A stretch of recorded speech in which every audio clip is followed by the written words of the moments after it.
rise and grind, folks.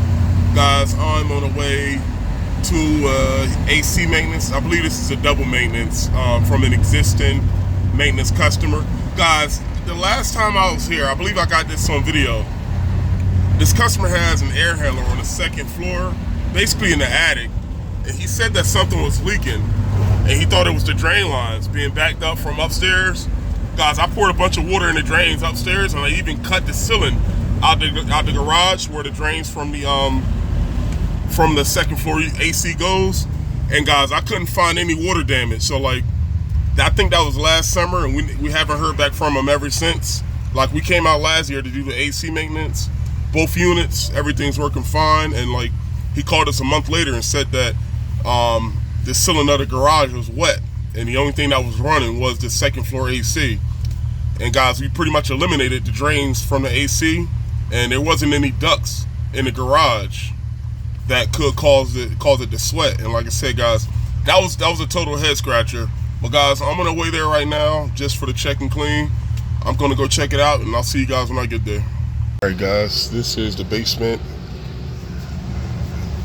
and this is the first floor unit. And right now it's definitely warm outside. It's about 65 degrees. There's definitely a heat load, and we got a 20-degree split. Nothing was done here in regards to repairs on this 96% train. I believe this is natural gas on this gas furnace. But what we're gonna do is I'm gonna get my gallo gun, and I'm gonna flush the drains. And also, this filter definitely needs to get replaced.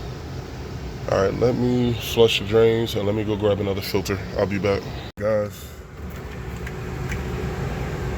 I got my new filter dated, and it is time to go upstairs in the attic. What I'm gonna do is I'm gonna do both indoor units first, and then I'm gonna do both outdoor units last, so I don't have to keep going in and out. But since I know my TD is good, I know my drains are flush, and I know I'm putting in a clean filter, that's enough for me to finish down here. Next, I'm gonna go upstairs. I wanna take a look at the drains in the attic, and I'm gonna check everything in the attic for my TD and also the filter. But all right, guys, let me get to it. I'll be back. I'm upstairs, and my supply is looking healthy. Looks like we got close to the same temperatures we're getting from the downstairs unit. And I gotta move some stuff out the way, and I gotta go to the fourth dimension. If you guys don't know what that is,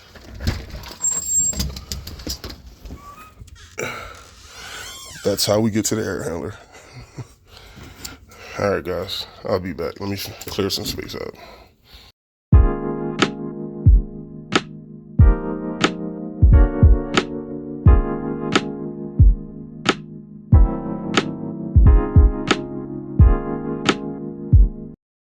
All right, guys. Let me see. All right. I didn't know they had a light switch in here, or a light bulb. All right, now what I'm gonna do,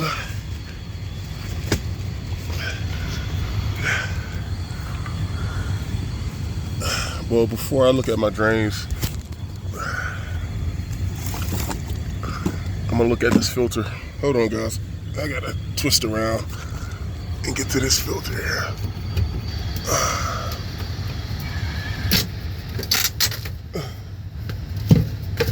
Let me take this out. I'll be right back. All right, guys. This is a 4-inch filter, the media filter. And the customer preferred a 1-inch filter downstairs. They used to have a media filter downstairs as well, but they preferred the 1-inch filter, so we replaced the filter downstairs. But this one up here, it doesn't look too bad, guys. Now here's another thing. It's weird how the layout is here. So listen to this. Right now we're in the attic. And hold on, let me zoom out so you guys can see this here. So we're in the attic.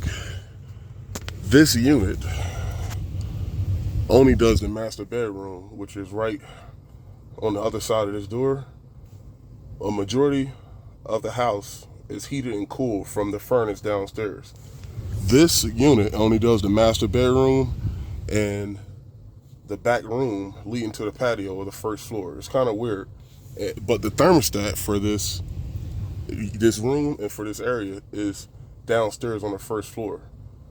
And so guys, as a result, this customer doesn't use this unit as often. From what he told me last year, before he had this issue with the water problem, he said that they only use this unit when it gets real hot, because he said that usually if he turns the main heat in AC to a certain point downstairs, it takes care of most of the second floor.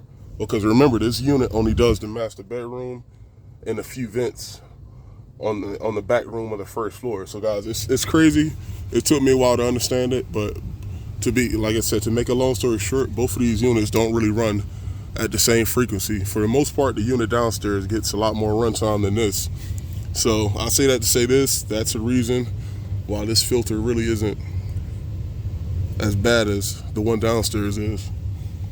But what I'm gonna do is I'll make a note to replace this filter the next time we come out for the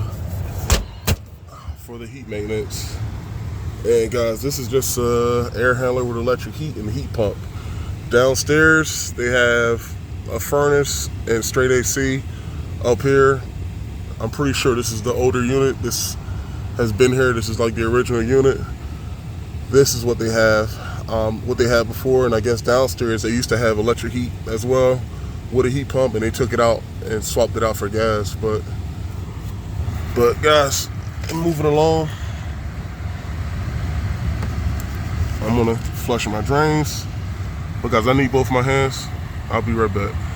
There wasn't much of any resistance in the drain line, and I used 2 cartridges up here.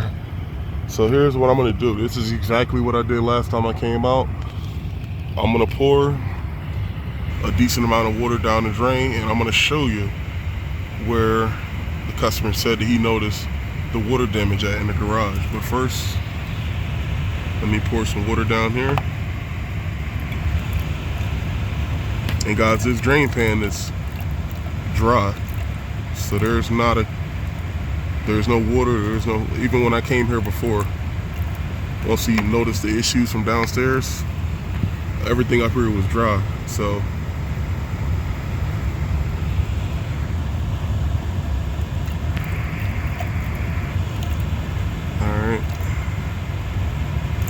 I'm just gonna empty the bottle. I'm gonna pack this up. And guys, if the drains were broken or clogged up, this wouldn't be an intermittent issue. But once again, I didn't find anything, and this unit was working fine, he said, after I left last summer.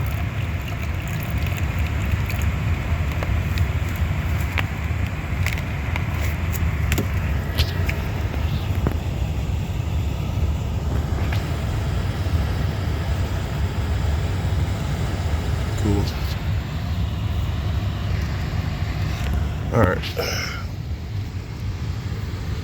All right, guys, let me get out of here. I'll see you when I get downstairs.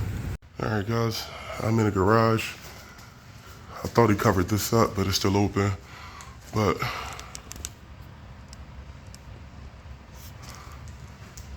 this is where the drains go, and it shoots across and it goes through the gutters. But yeah, guys, last time I was here, this vent is disconnected. This is like a dummy vent. There's nothing here, but they don't have ventilation in this garage. That was my first instinct. I thought maybe the ducts were sweating, but that wasn't the case. And 2, I believe, no, this wasn't with, I think he had a plumbing drain fixed before over here. You see this? But that wasn't like AC related. But yeah, guys, I mean, and even right now, everything's dry, of course. But based on the amount of water that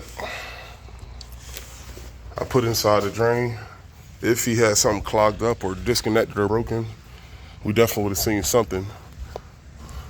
down here on the ground. But all right, guys, let me get what I need, and we're gonna get the outside portion done. And let me take off these shoe covers. I'll be right back. All right, guys, this is the heat pump for the attic. The condenser for the first floor or the main area unit is around the corner. But the landscapers went kind of crazy here.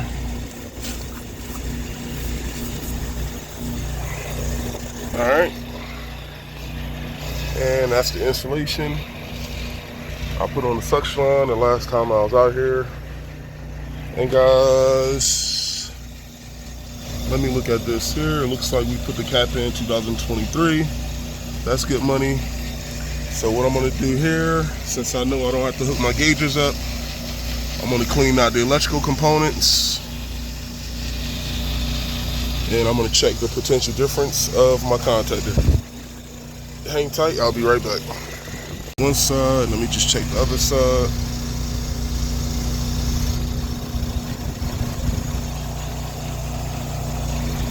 Cool. This is an older 1-pole contactor, but 0 volts is 0 volts. So the contacts are still in good condition. Next, what I'm gonna do, I believe this customer has a hose right in the middle. I don't know if they got that taken out last year, but I know last summer I hosed down the coils. But what I'm gonna do before I hose down this coil, I'm gonna keep this unit running. I'm gonna clean the other unit out around the corner, and then we're gonna hose both of these coils down once I get done. Let me pack this up, I'll be back, guys. All right, guys, this is the first floor condenser. Don't ask me how I got back here. I'm a bigger guy, but guys, I get to where I need to get to. We'll leave it at that. But all right, guys, so here, this is the first floor condenser. This thing's about maybe 6 or 7 years old. It doesn't look too bad. I'm just gonna clean off the electrical component area here. Let me do that, and I'm gonna check the contactor and then check the cap. All right, let me get to it, guys. I'll be back. All right, guys, checking my contactor. No potential difference. It's good. And they got the wires on this unit right at the top of it. Cool. 0.98. All right, guys, next I'm gonna take this cap under a load. Was this a 30-7.5?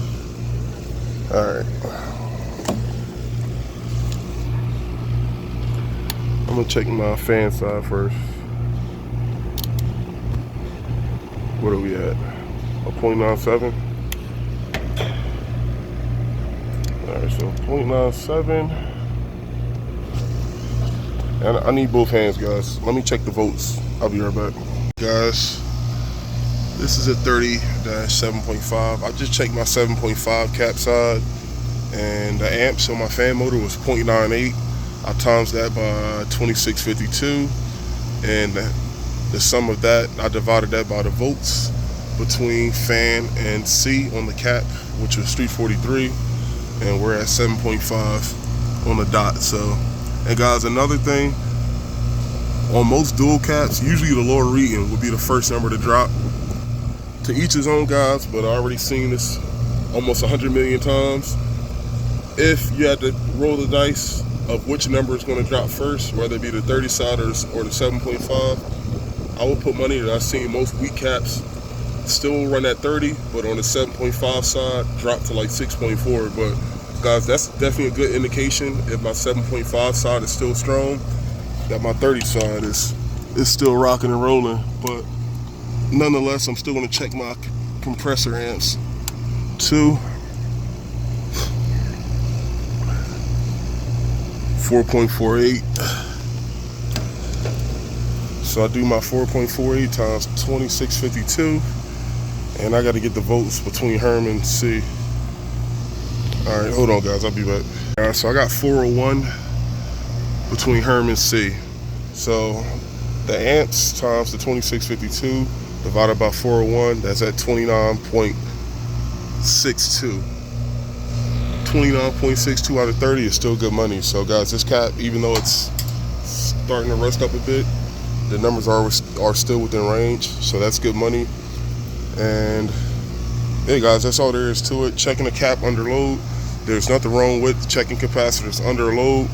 Also, there's nothing wrong with checking the capacitor with the power off. To each his own. But guys, always make sure you double check and triple check your numbers. You don't get too quick, because sometimes even with the power off, if you guys are checking these capacitors, if there's rust on the terminals, sometimes you might not get a good connection with your meter leads, and then often that could lead to improper readings. So make sure, if you guys are checking this under a load like what I just did, make sure you're checking it 2 or 3 times. Check your amps 2 or 3 times. Check your volts 2 or 3 times.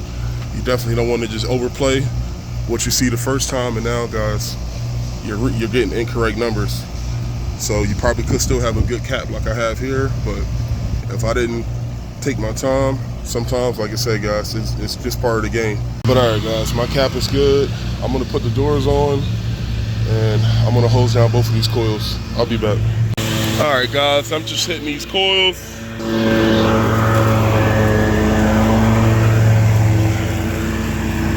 landscapers are doing their thing.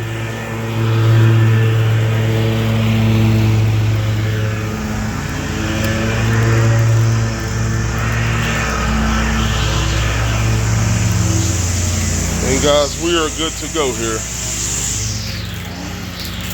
Both coils are clean.